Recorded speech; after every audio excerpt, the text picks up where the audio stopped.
For decades, globalization was presented as a force that would connect countries, expand trade, and reduce conflict. But today, the global economy looks very different. Trade is becoming political. Sanctions, tariffs, energy routes are increasingly used as instruments of power. For many countries, especially developing and middle-income states, this question is no longer only how to grow, but how to grow without becoming dependent, isolated, or trapped between competing blocs. And these questions go directly to the future of development, trade, and multilateral cooperation, areas at the heart of my guest's work. And our guest today is Rebeca Grynspan, Secretary General of UN Trade and Development, former Vice President of Costa Rica, and a candidate for the next Secretary General of the United Nations. Madam Grynspan, you are so welcome to Power. Thank you so much for having me. Just a little correction. I am the Secretary General of the UN Conference on Trade and Development, but on leave, because I took leave to dedicate myself to the campaign. Then, with your permission, let me start with your candidacy. You are widely seen as one of the strong contenders in the race to become the next Secretary General of the United Nations. But if to be sincere, this race comes at a different and maybe a difficult time. Wars continue, even the United Nations faces financial pressure. Even many countries question whether multilateralism still delivers. So, if you become, or when you become Secretary General, what should the United Nations do differently from day one? Yeah. No, thank you very much for saying that. And I think that your introduction is very strong, very good, because it's true that we are living through very complex and conflicting times. And it is affecting many countries in the world. Conflicts are going up. Trust in the institutions is going down. And as I say, time is running out for us to do something about it and to preclude and avoid that the cooperation and interdependence that served the world well before will not be thrown out for the countries that still need trade and investment and integration to the world economy to be able to thrive.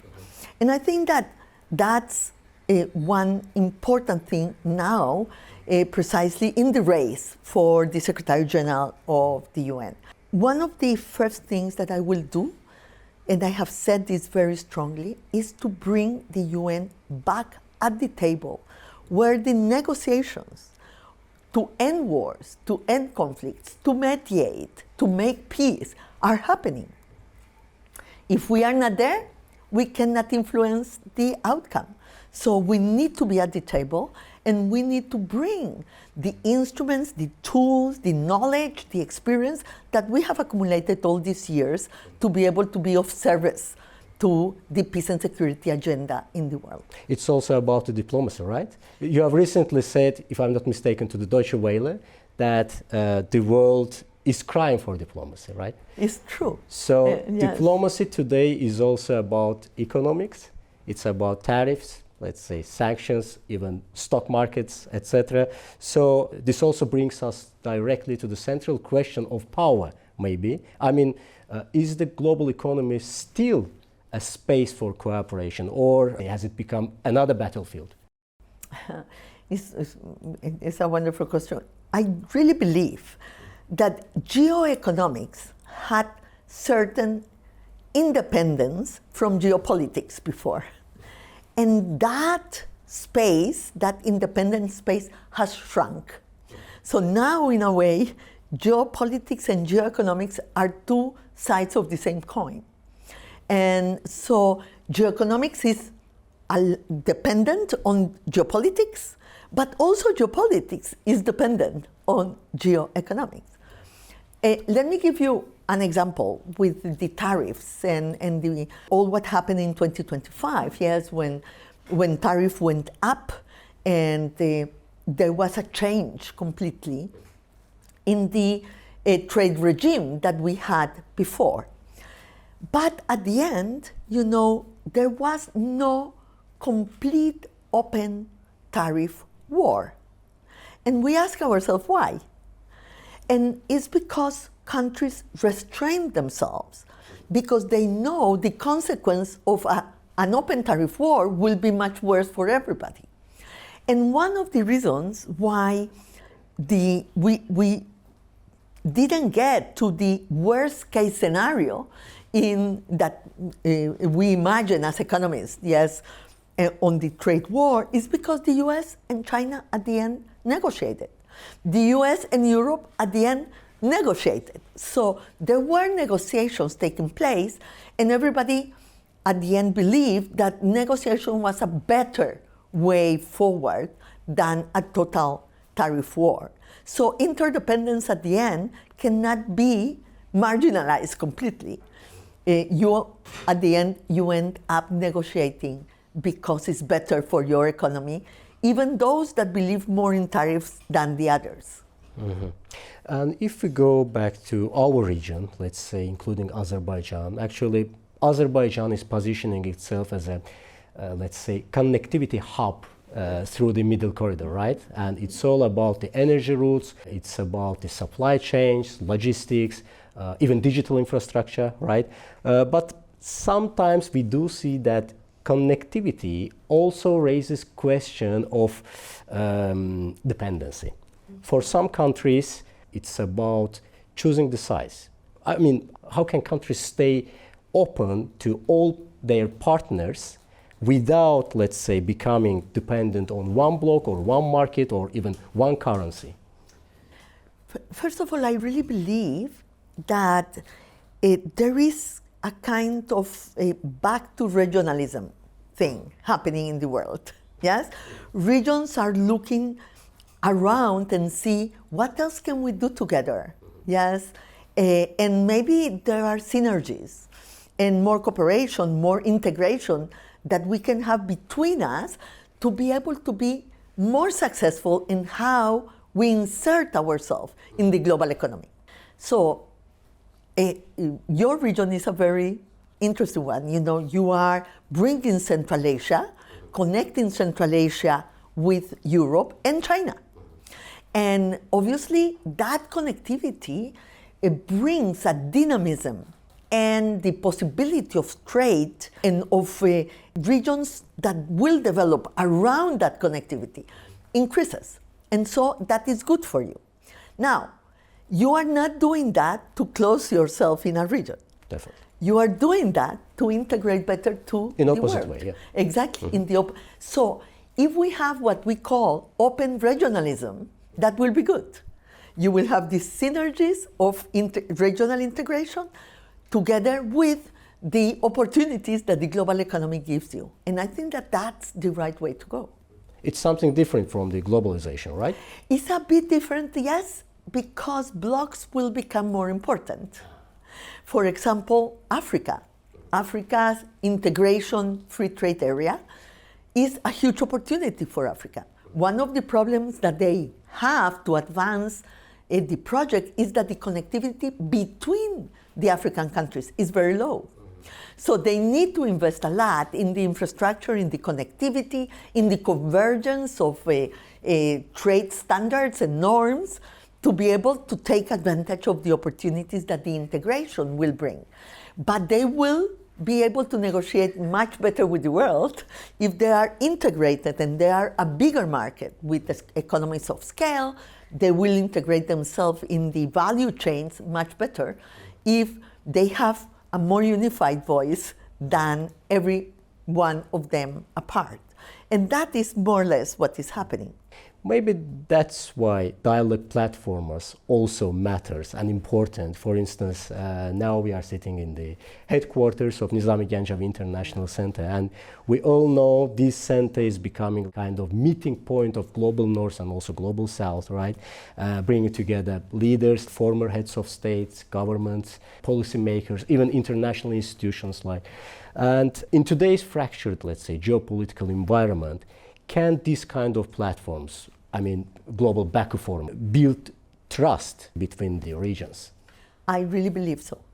And I think that the work that the Nizami Ganjavi International Center is doing is amazing. Is north-south, east-west, and is a point of not only dialogue, but of a meeting point and then you gain perspective and you gain a different way of looking at what is happening everywhere else. So the capacity of convergence increases and the probability of convergence increases. That's how I see the Baku Forum that I have come for 3 years in a row. And every time it has been even better than the other, yes? So the interest is there. As you said before, as I say, the world is crying for diplomacy. This is also diplomacy. Is the capacity of us to meet, to share our knowledge, our perspectives, and to discuss about the solutions for such a complex world. That's a way also that I see the United Nations. Yes, the United Nations is the only universal organization of the world.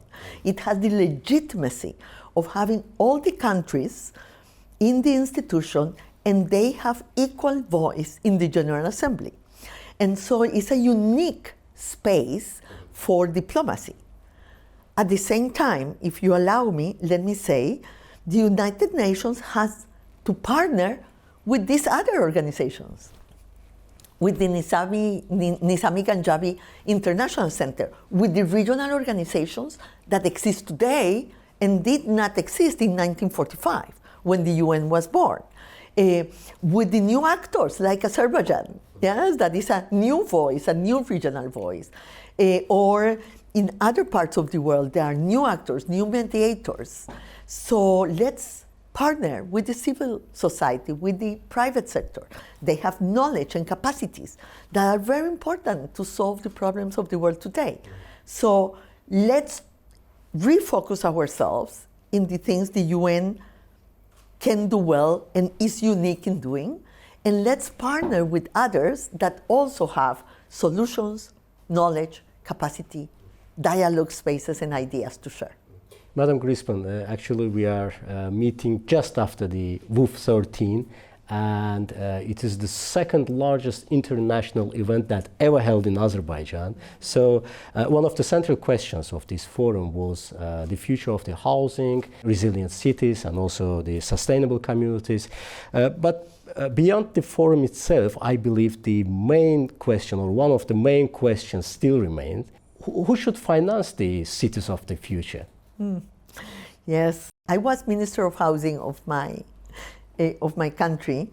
Precisely when I was Vice President, I was also for 2 years Minister of Housing. It's the most challenging job that I have had, but also the most rewarding, because you really see how when you talk about human dignity finds a place when you have a house, when you have a place that is safe for you and for your family. And housing and building homes, not only houses, and communities, is one of the most important things to maintain social cohesion, stability, hope in the future for the population. So what happened here in Baku with the WOOF, with the World Urban Forum, was amazing. You know, there was such a good energy and perspective for the world. Now, financing, yes. First of all, you need the global community and because you need global finance to complement what you can do at home. You need foreign direct investment, you need loans from the multilateral development banks, if you want to lower the cost of capital, because affordability has to come as first priority, yes?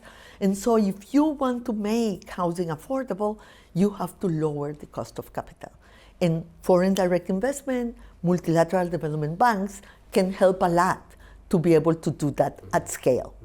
But at the same time, you need the savings of the people and you need the mobilization of resources in your country. To be able to have something that is sustainable, because the government has to be able to invest a lot in infrastructure. You need the water, the sanitation, the roads, the connectivity to the cities. You cannot build houses where people have no jobs, you know. So all services, education, health, water, and sanitation, all of that needs an investment for a lot of years and at scale. And so you need to complement public sector, private sector, and the international global finance to be able to make it successful. Actually, these all topics that we are touching, it's all about the development itself, right? Diversification is one of the main challenges for the countries, let's say, in our region, especially in our region, is how to move from natural resources toward transformation, toward, let's say, innovation, higher value production, etc. So what's the hardest part of escaping for middle income trap for these countries? Yeah, you are so right. I come from a middle income country and from a region that is middle income like Latin America and the Caribbean. And we have gone through this question a lot because you need to diversify your economy. Yes, if you continue to be dependent on mining and natural resources, you won't be able to create the jobs that the new generations are demanding. They are more educated. We have invested in education. They are more educated, and suddenly, you have the supply of labor that is more capable, that has more titles and have gone through higher education, and you have no jobs. And that is the main gap. We need to diversify the economy, and diversification is industry, obviously, and manufacturing, but it is also high quality services. And that's why that connects to what we were discussing initially, the connectivity, the hubs, the services, the transport. When you do it at the highest level, it really helps a lot. You will use artificial intelligence to many of the systems, and you need the digital connectivity to be able to be successful, to be a logistical hub. And so you add value also through services of high value. And you can be in the value chain, also with manufacturing and high value services.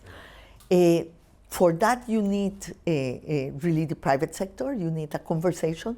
The private sector many times can tell you exactly why they are not diversifying. You cannot sit in a desk and decide what is it that has to be done. You have to talk to those that are, doing it. And when I was in UNCTAD, we did some of the studies of how to diversify from natural resources. For example, I can tell you we were in Zambia and Namibia that are natural resource based. And we asked the private sector, these are the ideas that we have, why you haven't done it? Why? And they will tell us, the obstacles I have is this, this, and that. And so then you can have a policy that makes sense and that can diversify the country. So you need a dialogue with the private sector, and you need a government that has the capacities to really push for the diversification of the economy.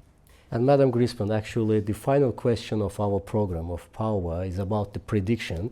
But in our previous, let's say, questions, you have already touched this topic, but maybe we can dive deeper. If we look ahead for 5 or 10 years, what's your prediction? I mean, will economy be more, let's say, global, or, as you said, regional or fragmented one? Well, it's difficult.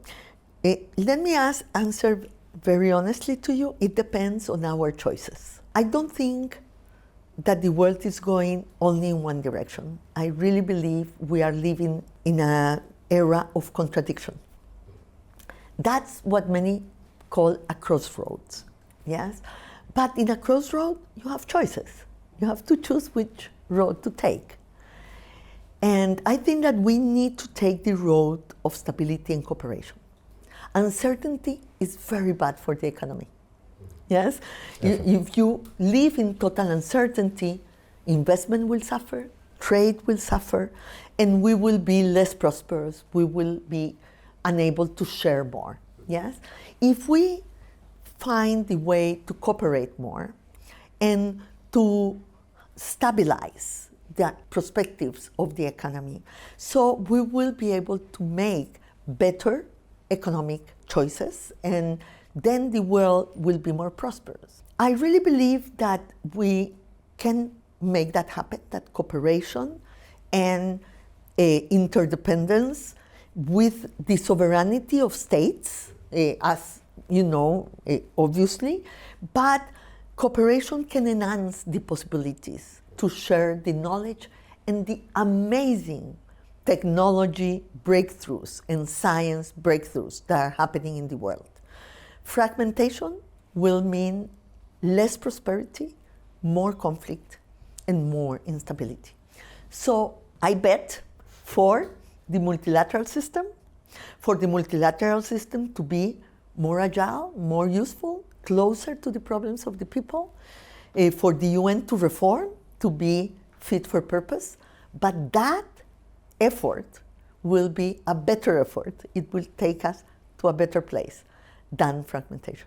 Madam Grynspan, thank you very much for your time. Thank you. Thank you.